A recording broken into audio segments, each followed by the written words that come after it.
Hello everyone, welcome back to my another video. মই অলপ আগতে আপোনালোকক সুধিছিলো যে সমাংকান কোন জনগোষ্ঠীয়ে পালন কৰে। ইয়াত সাইড অপশন দিয়া হৈছিল। আপোনালোকক কৈছিল আপোনালোকে কমেন্ট কৰি নিশ্চয় জনাব। সকলোৱে কমেন্ট কৰিছে হে শুদ্ধই হৈছে অপশন নম্বৰ সি কাৰ্বি। সমাংকান কাৰ্বি জনগোষ্ঠীয়ে পালন কৰে। ইয়াৰ পাছৰে প্ৰশ্নলৈ যাওঁ। ইয়াৰ পাছৰটো প্ৰশ্ন দিয়া হৈছে এৰাপাতৰ সুৰ ছবিখনৰ পৰিচালক কোন আছিল? ফণী শৰ্মা, ডক্টৰ ভূপেন হাজৰিকা, লক্ষধৰ চৌধুৰী, সুনীল গাংগুলী। ইয়াৰ শুদ্ধ উত্তৰটো হ'ব option number B doctor Bhupen Hazarika. এৰাপাতৰ সুৰ ছবিখনৰ পৰিচালক আছিলে ভূপেন হাজৰিকা। প্ৰথম অসমীয়া শিশু চলচ্চিত্ৰখনৰ নাম কি? অবুজ বেদনা, জয়মতী, এৰাপাতৰ সুৰ, তেজীমলা। ইয়াৰে চাৰিটাৰ ভিতৰত শুদ্ধ উত্তৰটো হ'ব অপশ্যন নম্বৰ এ অবুজ বেদনা। ইয়াৰে পাছৰটো প্ৰশ্নলৈ যাওঁ। অসমীয়া বোলছবিৰ প্ৰথম গৰাকী মহিলা পৰিচালকৰ নাম কি? মনীষা হাজৰিকা, ৰীমা দাস, মলয়া গোস্বামী, মৃদুলা বৰুৱা। ইয়াৰে শুদ্ধ উত্তৰটো হ'ব অপশ্যন নম্বৰ এ মনীষা হাজৰিকা। নেক্সট, বৰদলৈ ট্ৰফি প্ৰতিযোগিতা কিমান চনত শুভাৰম্ভ হৈছিল? ইয়াতো চাৰিটা অপশ্যন দিয়া হৈছিল 1948, 1951, 1952, 1950। কাৰেক্ট এনচাৰটো হ'ব 1952। যিসকল নতুনকৈ আহিছে তেওঁলোকে চেনেলটো ছাবস্ক্ৰাইব কৰিবলৈ নিশ্চয় নাপাহৰিব। বৰ্মন বংশৰ শ্ৰেষ্ঠ ৰজাজনৰ নাম কি? ভাস্কৰ বৰ্মন, পুষ্য বৰ্মন, মহেন্দ্ৰ বৰ্মন, ভূতি বৰ্মন। ইয়াৰ শুদ্ধ উত্তৰটো হ'ব অপশ্যন নম্বৰ এ ভাস্কৰ বৰ্মন। বৰ্মন বংশৰ শ্ৰেষ্ঠ ৰজাজন ভাস্কৰ বৰ্মন। কাৰ শাসন কালত মিৰ্জুমাইল গড়গাঁও অধিকাৰ কৰিছিল?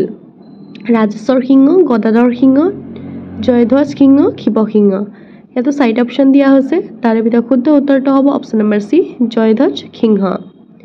নেক্সট ওৱান, কোনজন আহোম ৰজাৰ মৃতদেহ প্ৰথমবাৰৰ বাবে দাহ কৰা হৈছিল? ৰাজেশ্বৰ সিংহ, গদাধৰ সিংহ, চুকাফা, শিৱসিংহ।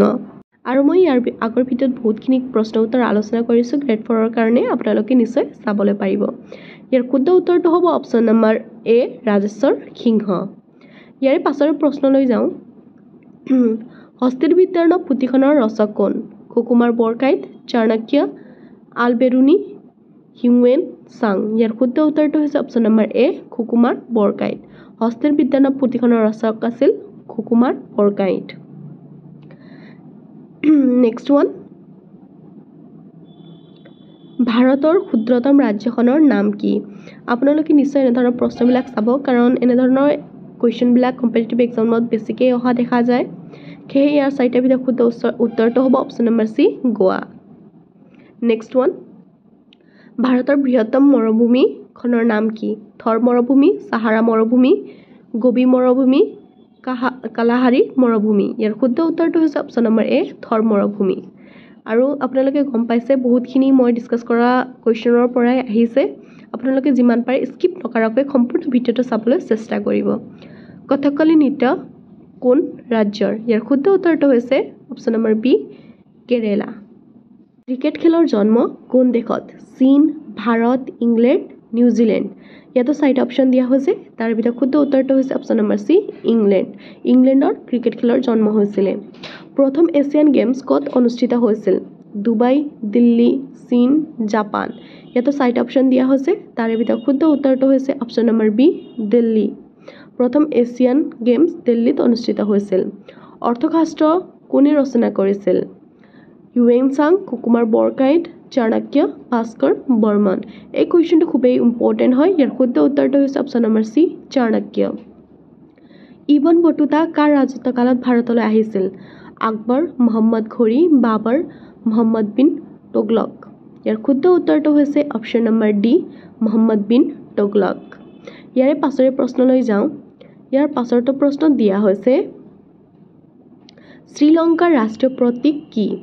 বেটফুল, সিংহ, হাতী, গোলাপ। ইয়াতে চাৰিটা অপশ্যন দিয়া হৈছে। তাৰ ভিতৰত কাৰেক্ট এনচাৰটো হ'ব অপশ্যন নম্বৰ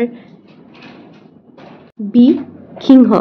শ্ৰীলংকাৰ ৰাষ্ট্ৰীয় প্ৰতীকটো হৈছিলে অপশ্যন নম্বৰ বি সিংহ। এনডাৰ কুৱেশ্যন, মেক্সিকোৰ মুদ্ৰাৰ নাম কি? পেছো, ৰুবল, ৰুপিয়া, টাকা। আপোনালোকে কাণ্ট্ৰিৰ লগতে তেওঁলোকৰ টকাবিলাকক কি বুলি কয় সেইটো কথা আপোনালোকে নিশ্চয় মন কৰিব। ইয়াৰ শুদ্ধ উত্তৰটো হৈছে অপশ্যন নম্বৰ এ পেছো। বৈদ্যুতিক ক্ষমতাৰ একক কি ওয়াট এম্পিয়াৰ ভোল্ট ইলেক্ট্ৰোমিটাৰ ইয়াৰ শুদ্ধ উত্তৰটো হৈছে অপচন নম্বৰ ওয়াট আজিৰ কাৰণে ইমানেই আছিলে আকৌ এবাৰ লগ পাম নতুন এটা ভিডিঅ'ৰ কাৰণে থ্যাংক ইউ আৰু যিমান পাৰে চেনেলটো লাইক কৰিব সাবস্ক্ৰাইব কৰিব আৰু নিজৰ বন্ধু বান্ধৱীৰ সৈতে শ্বেয়াৰ কৰিব কাৰণ এনে ধৰণৰ ইম্পৰ্টেন্ট কোৱেশ্চন বিলাক মই আপোনাৰ লগত যিমান পাৰ ডিসকাস কৰিবলৈ চেষ্টা কৰিম আজিৰ কাৰণে ধন্যবাদ